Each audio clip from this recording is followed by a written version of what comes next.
आपने जैसे बताया अभी चर्चा हुई उसमें आपने संघ में काम किया, फिर विश्व हिंदू परिषद में गए, फिर उसके बाद में आप भारती सेवा भारती में रहे, फिर आप जामडोली जो केशव विद्यापीठ है वहां भी आपका काम रहा, सेवा भारती फिर विकलांगों का संगठन, फिर दृष्टिहीन कल्याण संघ और सक्षम, फिर उसके बाद में सक्षम आया। इतने सारे संगठनों में आपने काम किया।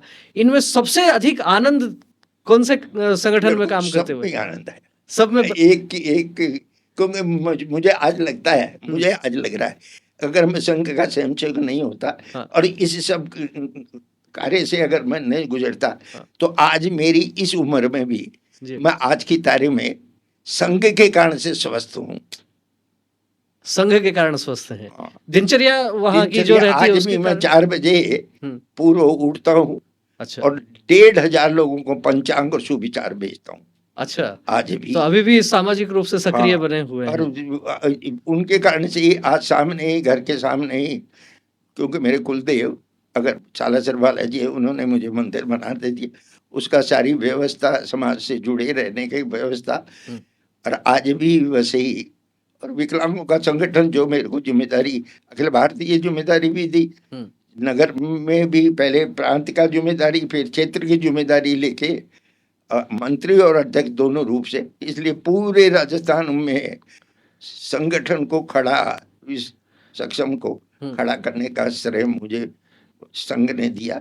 उसको बड़ी प्रकार से मैंने विभाग तक सबको खड़ा कर दिया था। तब तक उस समय जब आप सक्षम में जुड़े, उस समय तो लगभग शुरुआती हुई होगी किसी सेवा भारती सक्षम की। सक्षम तो अलग से संगठन हो गया ना। दृष्टिहीन कल्याण संघ था पहले। दृष्टिहीन कल्याण संघ था।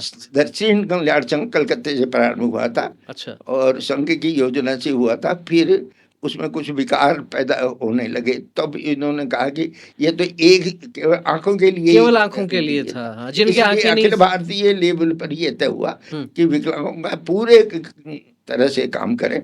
इसलिए यह भैया जी के निर्देशन में ये नाम तय। सुरेश भैया जी जोशी जो सरकारी बात है, उनके निर्देशन में फिर वो अखिल भारतीय दृष्टिहीन कल्याण संघ सक्षम बन गया। रखा, उन्होंने पूछा कि क्या क्या नाम होना चाहिए, मेरे को मैंने बताया। अच्छा। तो उस समय मैंने कहा तो अब जो सक्षम में अब जो काम होता है वो हर प्रकार से किसी भी तरीके से जो दिव्यांग हैं, उनकी सेवा के लिए, उनको संबल प्रदान करने के लिए काम होता है। पहले केवल जो आंखों से जो एक तरीके से दृष्टिहीन कल्याण संघ तो उसी में था, फिर ये जब चेंज हुआ तो अब तो सब में हो गया। अच्छा, तो सक्षम में काम करते हुए कुछ आपको ऐसा कोई विशेष अनुभव आया कि जिस तरीके से जो दिव्यांग लोग हैं उनके साथ में उनको मजबूती प्रदान करने का काम, उनको सहयोग देने का काम ये रहता था, या इसके अलावा और भी कुछ काम रहता था सक्षम का? बहुत सारे ऐसे लोगों का, मतलब जैसे इसमें महिलाएं भी जो थी। हाँ। तो मुझे याद आता है, नाम तो मुझे अभी तक याद नहीं, 1-2 का तो संबंध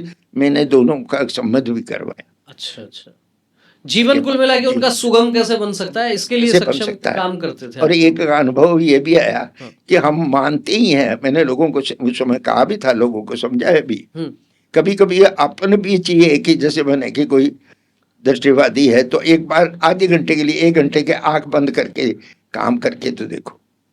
क्या महत्वपूर्ण बात कही है महावीर जी ने। निश्चित रूप से बहुत एक ये संवेदनशील बात है कि यदि आप किसी दृष्टिबाधित व्यक्ति के जीवन की कल्पना करना चाहते हैं तो एक बार कभी 1 घंटे तक ऐसा जीवन जीकर देखिए। यदि आप किसी को सोचते हैं कि कोई व्यक्ति एक पैर से दिव्यांग है तो कभी जीवन में एक दिन आप जो है केवल एक पैर पर कैसे रहा जा सकता है, रहकर देखिए। लेकिन कई बार महावीर जी लोग ऐसा भी कहते हैं, ऐसा खेल भी है ना, लंगड़ी चाल। हाँ, तो पर वो तो कोई 2-4-5 मिनट के लिए खेल खेलते हैं, 2-4-5 के लिए तो अभ्यास तो हुई हुआ। जी जी, कई बार। लेकिन लोग ऐसा भी कहते हैं कि जो ईश्वर यदि शारीरिक रूप से कोई कहीं कुछ किसी व्यक्ति में कमी छोड़ देता है तो कुछ विशेषता भी अतिरिक्त उनमें होती है। आपने महसूस किया है? सब नहीं, ये बहुत किया है, थोड़ा ही नहीं, बहुत किया है मैंने।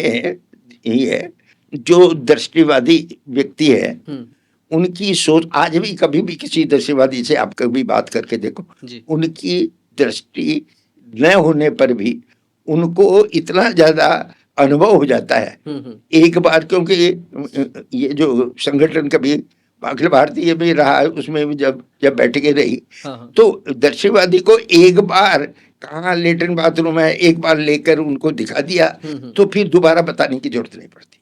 वो वो तुरंत कदम समझ से जाते हैं। कैसे क्या करते हैं उनको अपने आप ही वो, मुझे तो कभी कभी तो खूब आश्चर्य हुआ।